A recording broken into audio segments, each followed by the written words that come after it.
Record. So fantastic. I'm going to try and look everywhere at once in the room and at the screen, so I might be looking in strange directions.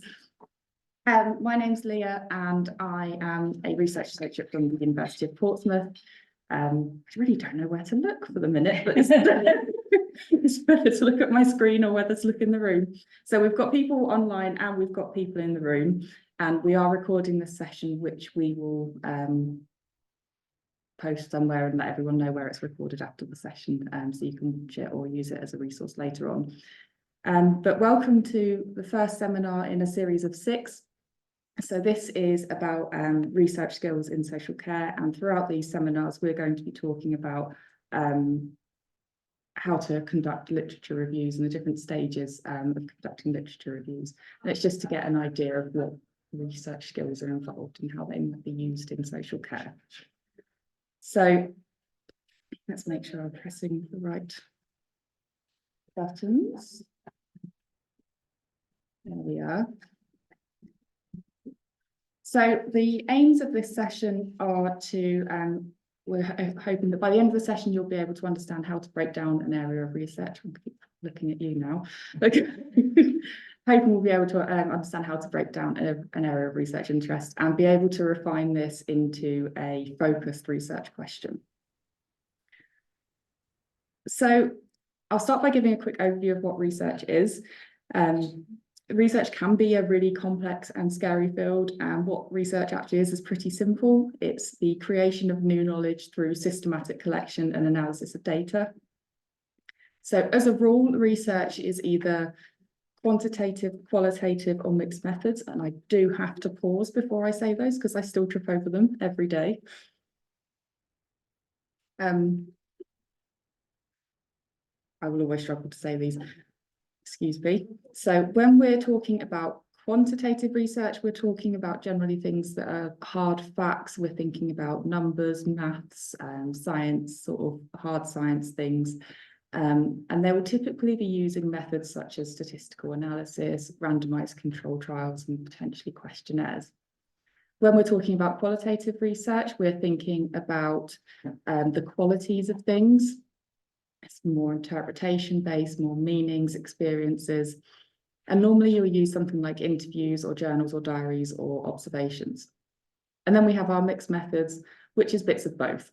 We'll pick a little bit from column A and a little bit from column B and try and be a bit more holistic in that approach. So today I said we're going to be talking about a systematic literature review, and that can be quantitative, qualitative, or mixed methods. There's just a couple of people outside, I think. So we'll carry on. So we're talking about a systematic literature review, which is just a, it can be quantitative, qualitative, or mixed methods.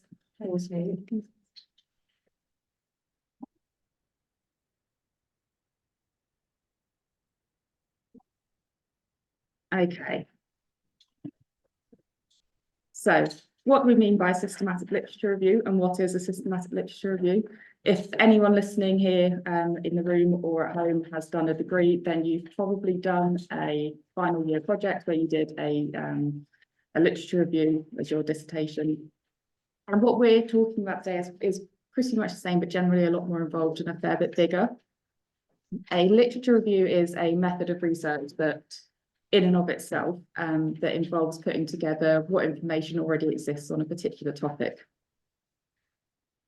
Why is that useful? Well, when you want to research a topic, you don't want to be repeating the work that other people have already done. The aim is always to contribute new knowledge and new information, and to know how to do that, we need to know what knowledge and information already exists. A literature review of some kind is nearly always the first stage in any research project. So a literature review summarizes research and knowledge on a specific topic. It's a way of highlighting new knowledge and highlighting gaps in the knowledge, and collates existing information on a topic to compare and contrast findings from other studies. And I've said a few times already the word systematic, and that can sometimes put people off a little bit. But when we say systematic, all we mean is that the stages of the review are accurately and rigorously recorded and reported to ensure that method can be repeated. So it's like following a really specific recipe that if you give that recipe to anyone, they can take it away, follow it exactly, and they'll get the same results that you did. More about what is a literature review. So we often talk about research and we talk about collecting data and analysing data. Typically, this will be our primary data like interview transcripts or medical data, information of some kind. In a literature review, our data are individual pieces of literature, such as academic articles, policy documents, theses or dissertations, reports or other items.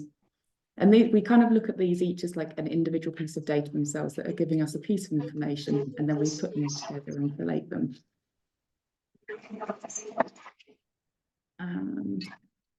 Policy documents and theses and dissertations and reports and things like that are generally known as grey literature.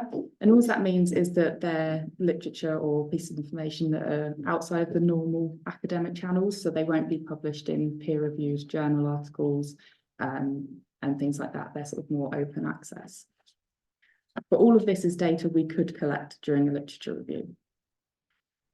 And now we're getting to the nitty-gritty of it. What is a research question? A research question is the start of every piece of research, but it's as simple as it sounds. It's just a question that you want to know the answer to. It can be anything. I'm going to try not to slip up and say review question instead of research question, but if I do, please know that they mean in this context the same thing. So today we're going to talk about how to formulate a good and a useful research question. So for a research question to be useful and effective, it needs to be feasible. So it needs to be something that you can practically answer with the time and the resources you have. If I decide that I'm going to have what is the meaning of life as my research question, I'm not going to be able to answer that within a realistic span of time or with the information I have on offer. It needs to be interesting. You need to have a real interest in the topic that you're choosing to research. If someone asks me to research the stickiness of sellotape, I will lose interest fairly quickly, and it will be quite difficult to keep me interested in that.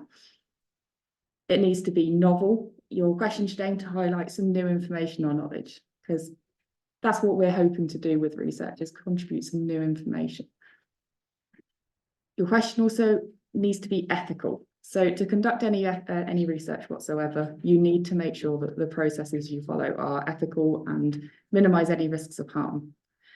These considerations will vary between types of research, and it may seem like there's not much to consider when you're thinking about a literature review, but you do need to think about the ethical implications of the literature you're actually reviewing. Studies from previous years may not have used the most ethical methods, and you need to think about whether or not it's ethical for you to then include those. And your research also needs to be relevant. It needs to be relevant to your field of interest, to what you're doing.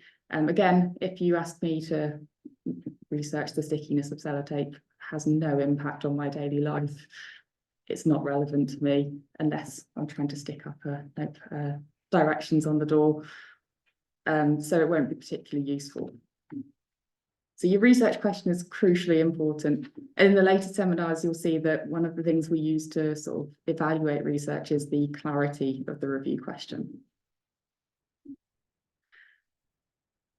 So there's lots of different types of question, and it's simply a way of classifying what sort of information different question types will give you. So, for example, something like, does the provision of legal aid benefit the children of parents undergoing divorce proceedings in the cases of intimate partner violence, is quite a mouthful. I could see some faces sort of going, gosh, what does that mean? But that's a question of effectiveness. What we're asking is, what's the effect, or how well does something work? Something like, which socioeconomic factors are related to poor mental health in working age adults is a causal question. We'll be looking at the interaction or the relationship between the two factors, such as socioeconomic factors and poor mental health. Questions like, what is the prevalence of depression and anxiety disorders for children in care will be a prevalence question, because we're asking how often something happens, how frequent it is. And then another really wordy question, something like, how does stigma and human rights factors impact on the lives of people living with physical disabilities in Ghana, has more of a meaning and psychosocial, that's more of a meaning than psychosocial based question. So really when you're thinking about how you formulate your question, what you want to know kind of helps structure how your question is formed. So developing your research question, we've actually got to do that now. We know roughly what we're doing, but we need to go through the stages of actually developing a question. There are some really distinct stages to developing a question. Now I'm going to say that I'm going to give an overview now of 5 specific stages. But the first thing you need to do, as I said before, was identify a topic that you find interesting, or something that bugs you, something that you see every day that you think needs changing. And I'm going to give an example here from my undergrad dissertation. I was really struggling to choose something I was interested in, and my tutor said, well, pick something that annoys you. What can you really get your teeth into? And I realised that when I was at work, when I was as a care assistant, people were misusing the Bristol stool chart, and they were labelling poo incorrectly. This infuriated me because it had potential impacts on how interventions were delivered to people we were supporting. And I decided that was going to be my thing that I was going to get into. I was going to look at the incorrect categorisation of bowel movements. The next stage, what you need to do after that, once you've got a vague idea of what you want, is to work out what about that particular issue you're actually interested in finding out. So for me, I was thinking, am I interested in what's causing the mislabeling? And if yes, what do I think is causing that based on my experience? Could be multiple things. Or am I more interested in the impact that the mislabeling has? Does it mean that laxative medications are given more or less frequently? Does it result in behavioural changes and sort of various things like that? But from that one tiny 10-minute thing that happened once a day or so that bugged me, there's 6 different areas that you could look at for research. And the best bit at this point is that you don't really need to be specific. You can just identify the areas and then have some fun playing around. So for the project we're currently doing, we are doing a literature review in some kind of aspect of social care.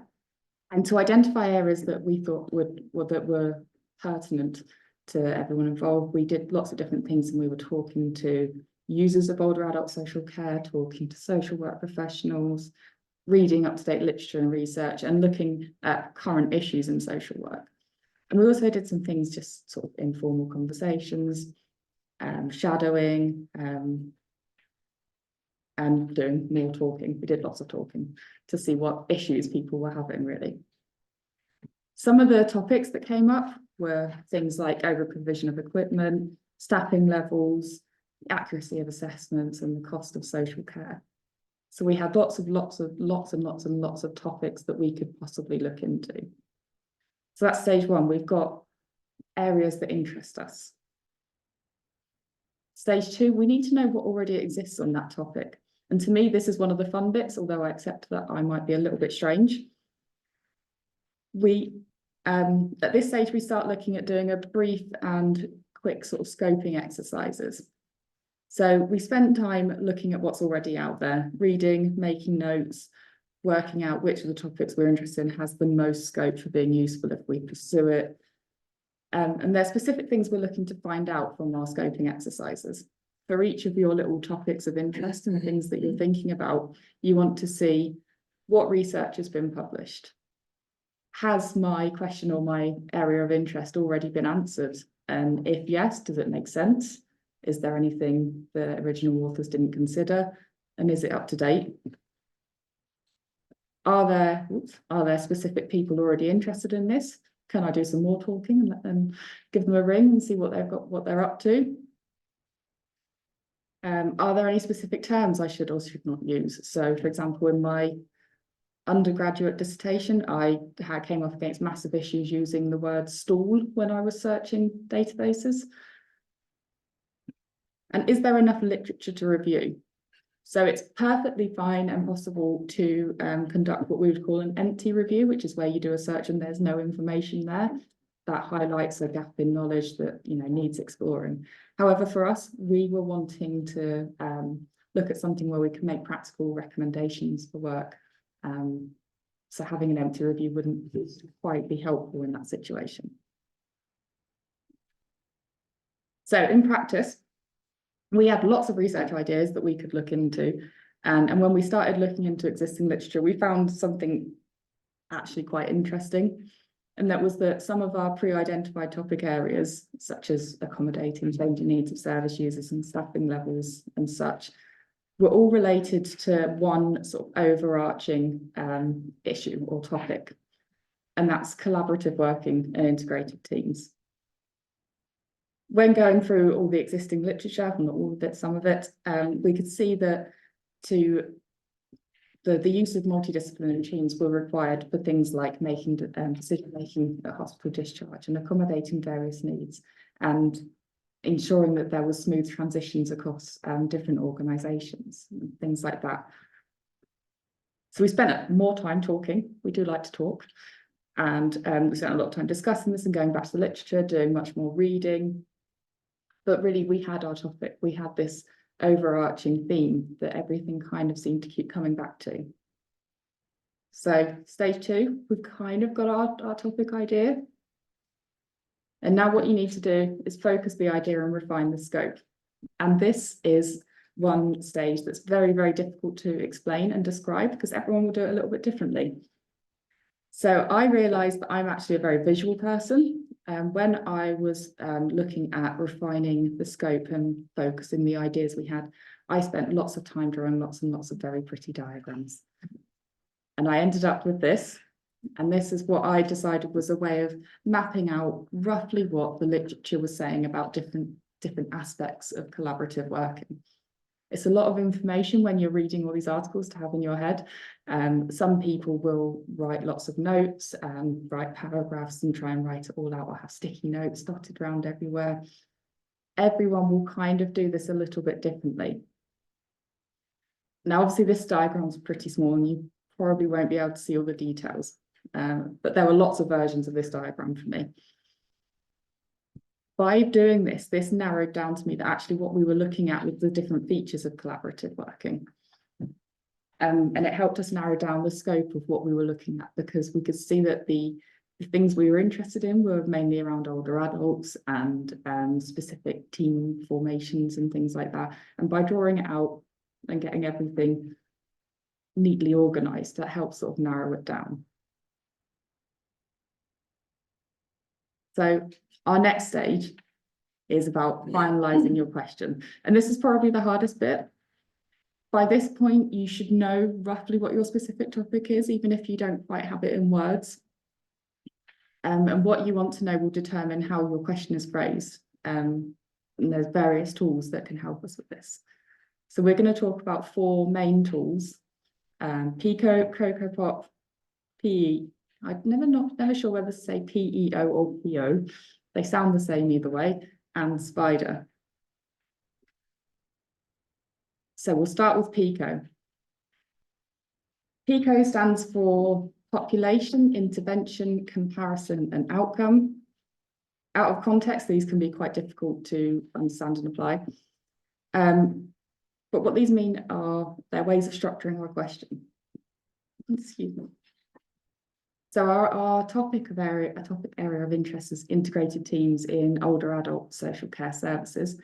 And from that, we can say that our population, which is the characteristics of the patient or the problem, for us, that's older adults being supported. The intervention, which means an action taken to change a situation, is the integrated working of the team. A comparison just means an alternative to the intervention. So what would people do if that intervention wasn't happening? And for us, that was single discipline teams. And the outcome is the thing that we're interested in measuring and what we think might be impacted by this intervention. This can vary, and it will vary depending on what you're interested in. So the example I've put here is frequency of hospital admission. So we could end up with a question like, are older adults supported by integrated teams less likely to be admitted to hospital than adults supported by single discipline teams? Our population is our older adults being supported. Our intervention is our integrated teams. Our comparison is our single discipline teams. And our outcome is the admittance to hospital. So we can see from this question that this is mainly a question of effectiveness, and the PICO tool is really useful for structuring questions around effectiveness. If you're thinking when you have a question that you'd like to explore a bit more, that you'd like to know how effective something is, then the PICO tool is probably the one. The next one is one that always sticks in my head, CoCoPops, like breakfast cereal. So this stands for condition, context, and population. When we talk about the condition, we mean the condition or problem that you're wanting to investigate. So we know that we're looking for wanting to look at integrated care teams. Context refers to the when and the where and the how. Depending on what you're investigating, what this means for your question will vary dramatically. We know that we're looking at sort of older adults, and so we're thinking, well, what's the context of older adults we're looking for? Give the example of older living at home. And then finally, we have the population, which is the who. And again, we're back to our older adults. So we've got these three concepts to turn into a question. We have the same topic area as the PICO tool, but this is structured slightly differently. We might end up with a question like, how many older adults living at home are being supported by integrated care teams? Our condition is the integrated care teams. Our context is the living at home, and our population is the older adults.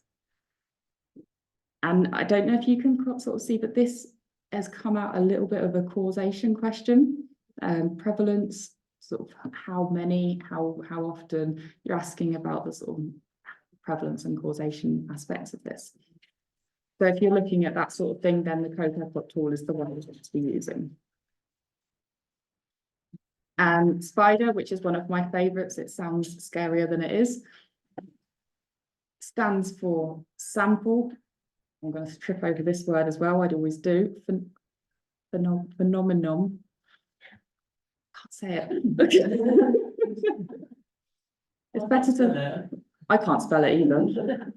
And then we have interest, design, evaluation, and research type.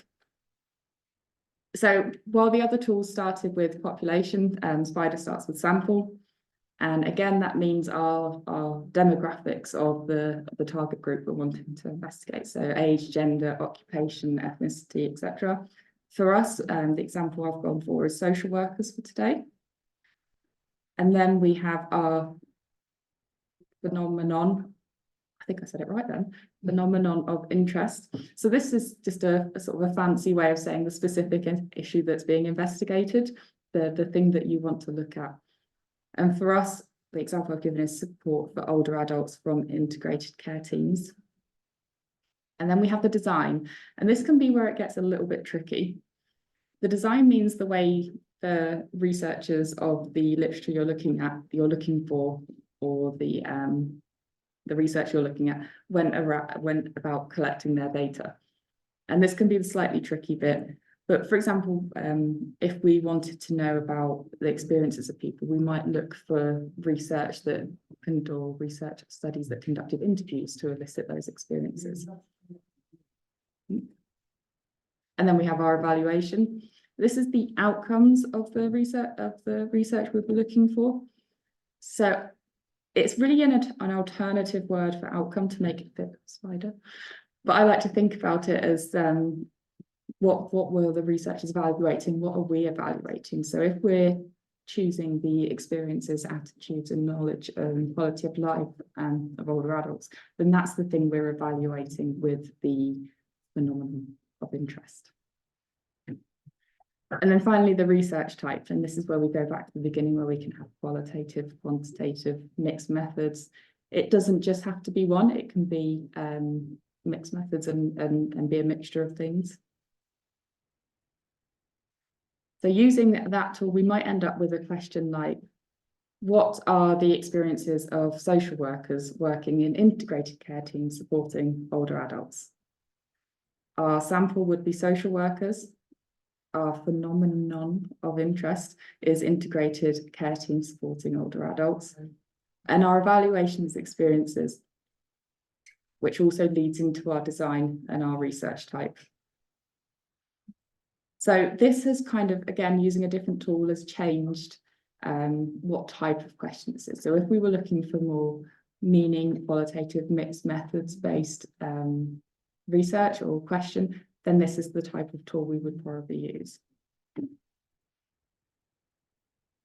And the last one, PEO. So that stands for population, exposure and outcome. As with other tools, population is the population you want to focus on. So for this example, for older adults receiving social care. And the exposure is the issue you're interested in. So different health and social care team configurations. And then the outcome you want to examine. So we could look at something like maintaining independence. The word exposure just means, oops, press the wrong button there. The word exposure just means the issue you're interested in, that the population is exposed to. It's another sort of way of wording it. So then we might end up with a question like, what is the influence of health and social care team configurations on the independence of older adults who receive social care? Our population is the older adults who receive social care. Our exposure is the team configurations, and our outcome is the independence. And again, this might be more of a meaning and qualitative based question.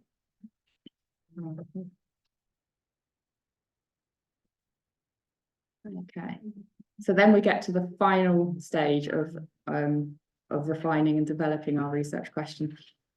So we should by this point have an idea and an outline of our research question.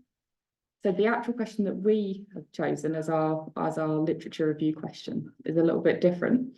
And it's what contextual factors and mechanisms support collaborative social care services to achieve preferred outcomes for older adults. Our question is a little bit similar to the causal question. However, rather than identifying sort of to how a causal relationship is or how that exists or to what extent that exists, we wanted to explore how different contextual aspects of collaborative social care services might impact outcomes. So sort of we wanted to investigate those mechanisms. So we didn't use one of those tools. So you don't actually have to use one of those tools to structure your question. That's just a way of helping you narrow things down and sort of get it neatly organized. But now what we need to do for this stage is we need to sit and define what we mean by those terms. And this helps to form our inclusion and exclusion criteria. So first we need to get our key terms. So for us, we've got older adults is one of our key terms, the social care services, and collaborative. So we need to work out what we mean by these, and it might seem like a slightly unnecessary stage where they're often quite common and familiar words, but it's particularly important when working in a large team to make sure everyone has the same understanding. And also the way we define our terms sort of dictates who the research is relevant to. You will define your terms based on what you're hoping to achieve and sort of the commonly accepted definitions of those terms used in the literature. So for our research, we defined collaborative as where a social worker and at least one other discipline are working together to achieve a common goal for an older adult. We want collaborative working to encompass multiple disciplines, so we are covering integrated teams. But we can see from literature that sometimes actually that integrated team consists of just a social worker and another discipline, and that can be classed as a team.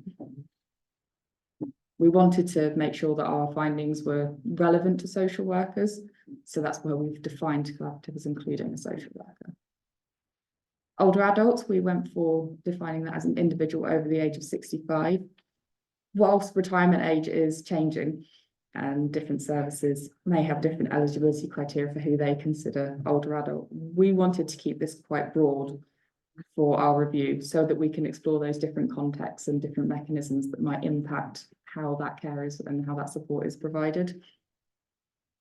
And finally, we defined social care service as a service that provides support for an individual with additional needs to navigate everyday life as they wish to. And this is a very broad and open definition. Whilst our previous two are quite specific, this one's very broad because we wanted to include a variety of social care services to see the different ways of working and see how different varieties of services will work in all sorts of different ways. If we had a really specific and narrow definition, then we're only going to be finding research about that one specific type of team. And that's not quite the information we want to gather. So sometimes being vague and broad can be really helpful. Sometimes you need to be narrow and specific. So when developing a research question, we go over those 5 stages. Firstly, you identify a topic that interests you, and that's done by thinking about the things that bug you, thinking about the things you see every day, your work practice, reading.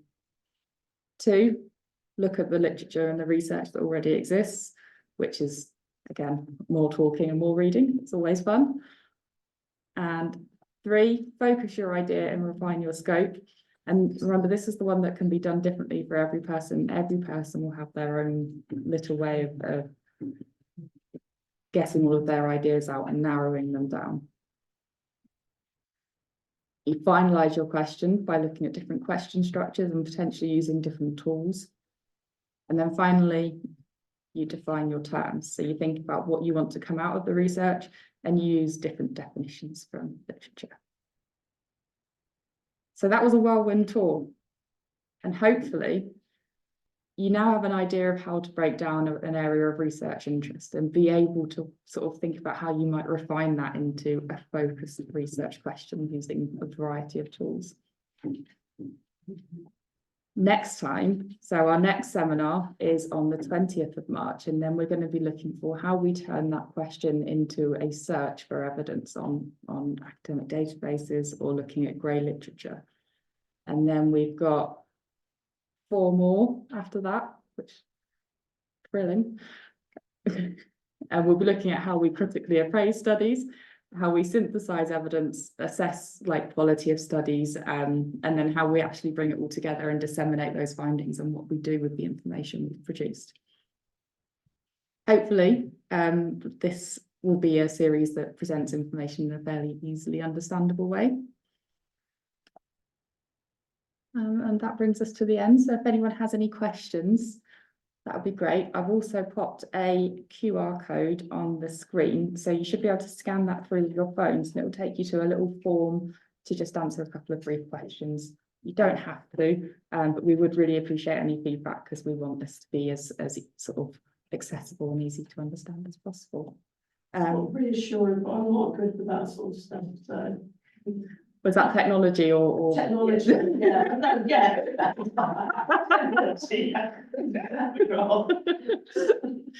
don't know if my head's in the way, but yes, if anyone has any questions at all.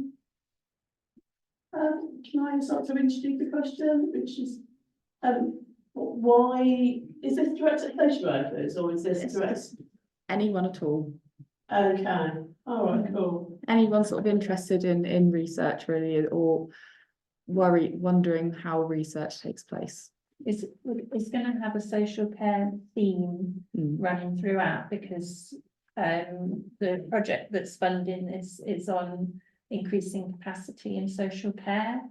So, and there is capacity in research. Research capacity in social care. So, are we lagging with our health colleagues or something, is that? I think it's been recognised in the past that a lot of research investment has gone into health, and there's a lot of infrastructure and support for health research, and not so much infrastructure and support for social care research. And I think people are coming around to the idea that recognising it's really important that we have social care research, and that there's a bit of a more support needs to go into that. So that's where that funding's come from. Yeah, so but anyone, like Leah said, even if it's not, Yeah. you're not a social care person, the methods that we're talking through are quite generic and could be applied to different fields as well as social care. So I have a question. It might be a how long is a piece of string type of question. Okay. But to go through all these processes to narrow down to a point where you've got a research question that's viable, how long would you say that would take? Or should it take? Wow. It probably depends on the person. I'll say, well, I started in this role full-time beginning of October, and our research question was narrowed down and defined mid-December. So that's 3 months. And you did a lot of work with shadowing and Yeah. getting to know the social care context as well, because obviously you're based at university. Yeah. Like we're teaching students at the moment who have to define a research question for one of their assignments, and they got given their first lecture last week, and they basically got 6 weeks or so to get their question, run a search, find an article, critically appraise it, so it can be done a lot quicker. Yeah. You're still here. Yeah. Yeah. You've got work or. Yeah. This is my full-time job, so I can devote that time, and it depends also what the output of the research is. If it's just sort of a quick search, then it won't take massively, it won't take a massively long time. If you're doing a massive research study, it can take, well, a long time. So kind of depends what you want to get out of it. How much help you could give us? I should have put, I think my email's on the first slide, so. Okay. I put your email in the chat as well for people online. Yeah. Somebody was asking about getting the slides Yeah, after, so. yeah, Maybe we could, I'll take a register for people that are here. And I'll put Leah's email Yeah. on the chat online, so if people wanted to contact Leah for the slides, she can forward them on. Yes, And I the think- recording will also hopefully be put up on the Arc Wessex website. Which we'll send the link round for, because how did you hear about today? Like, Internally from, yeah, through communications, yeah, bulletin, yeah, internally, local authority. okay, That's a good question, like the research question, yeah. because it had a very positive focus. Was that deliberate or was it kind of, well, as I read it, I thought my list of things that wouldn't was probably longer. if I Yeah. had been. So would you have a question that deliberately kind of guided you away from the unhelpful bits? So when I was doing this sort of the diagram of like narrowing down the ideas, I think that because that one I showed was quite positive, it had lots of positive aspects.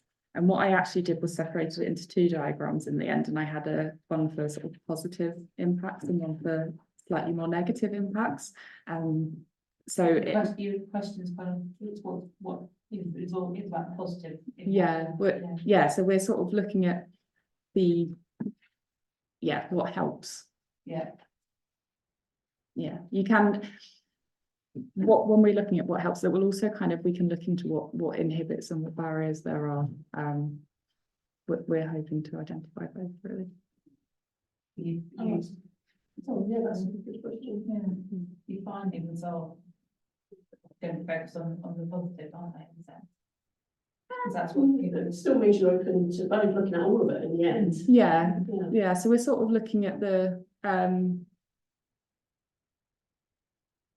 well, I've not lost my train of thought there for a second. So hopefully we'll be able to say, like, these are the kind of things that do actually help when we're developing or putting together a collaborative team.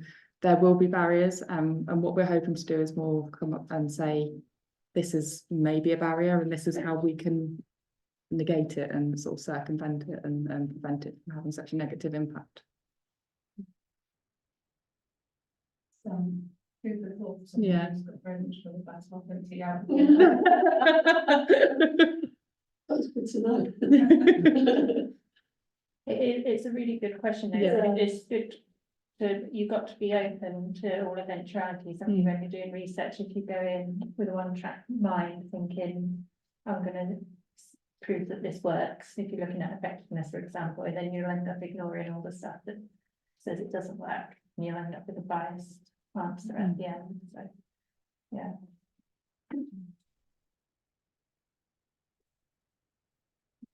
Brilliant, thank you. Thank you very much.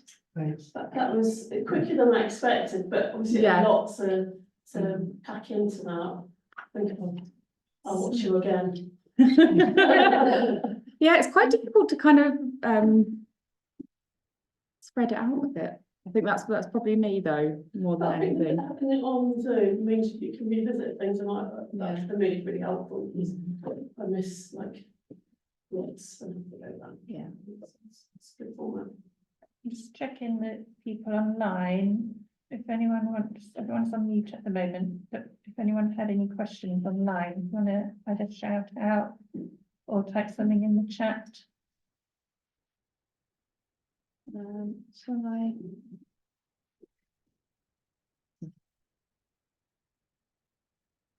If there's no other questions. Is there? Nothing's coming through at the Okay. moment. If there's no other questions, then I'll call that a day, and thank you very much all for coming. Brilliant, thank you. I do have another question. Okay, yeah. Sorry, it's just, where does, I mean, 'cause this is quite a big commitment, isn't it? What's the support around it if people were to kind of progress? Are we entitled to come to each seminar? It's not lunch break on. Is this idea that we do it all in our own time?